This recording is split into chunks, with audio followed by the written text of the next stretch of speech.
Lorsque l'on fait un don pour une cause d'intérêt général, comme la lutte contre la pauvreté ou contre le décrochage scolaire, on pense parfois que le plus difficile, c'est de prendre la décision de donner. Pourtant, ce qui est en fait réellement compliqué en matière de dons, c'est la question de comment donner, ou plutôt comment bien donner, c'est-à-dire comment donner en ayant un effet le plus positif possible pour ceux qui en bénéficient. Car même avec les meilleures intentions, un don peut parfois être redondant, sans effet ou déstabilisant pour ses bénéficiaires. Il ne s'agit donc pas seulement de faire le bien, mais de tâcher de bien le faire. Tout comme les entrepreneurs et les dirigeants d'entreprises s'appuient sur une stratégie pour atteindre leur but, les philanthropes peuvent aussi développer une réflexion stratégique approfondie. Le but étant pour eux de maximiser les effets positifs de leurs dons pour les bénéficiaires, la cause qu'ils soutiennent ou la société au sens large.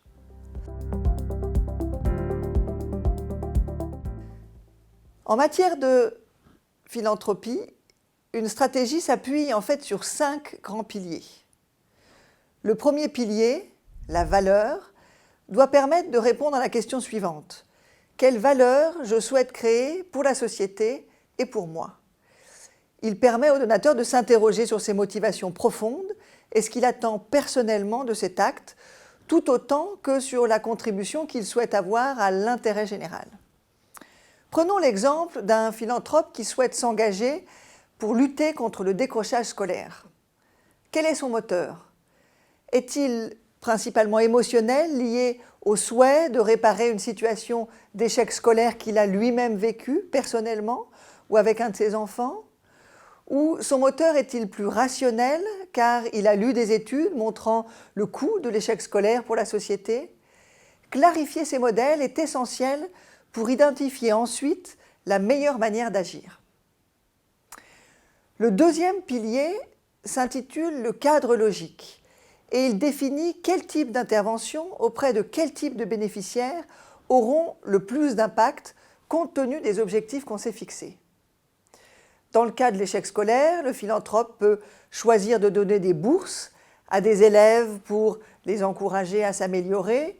Il peut financer des associations œuvrant dans le champ du soutien scolaire ou des activités de recherche en sciences de l'éducation pour comprendre comment éviter l'échec scolaire. Il peut également décider de financer des actions à l'échelle de sa commune, si celle-ci connaît des enjeux particuliers en matière de décrochage, ou le déploiement national d'un projet qui aurait déjà fait ses preuves sur un territoire donné. Les modalités d'intervention possibles sont en fait très nombreuses. Le troisième pilier de la stratégie philanthropique s'intéresse au style du donateur, c'est-à-dire au niveau d'engagement et de visibilité que le donateur souhaite avoir au travers de son don.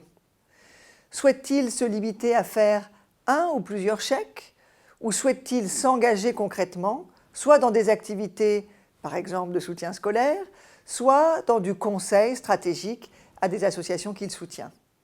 Veut-il par ailleurs rester discret, voire anonyme, ou bien être reconnu publiquement et encourager d'autres à s'engager pour la cause du décrochage scolaire si c'est le sujet qui l'intéresse? Le quatrième pilier, l'horizon temporel, interroge le donateur, lui, sur son rapport au temps. Quand donner et à quel rythme? Certains veulent s'engager à très long terme, voire pour l'éternité, quand d'autres souhaitent que leur argent soit dépensé aujourd'hui pour traiter des problèmes urgents et actuels.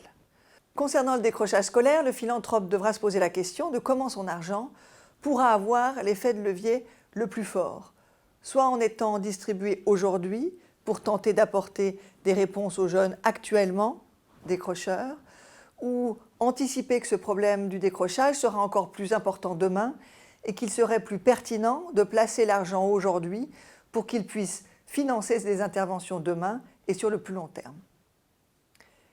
Pour finir, le cinquième pilier définit le véhicule du don, c'est-à-dire la forme d'organisation choisie pour mettre en œuvre son don.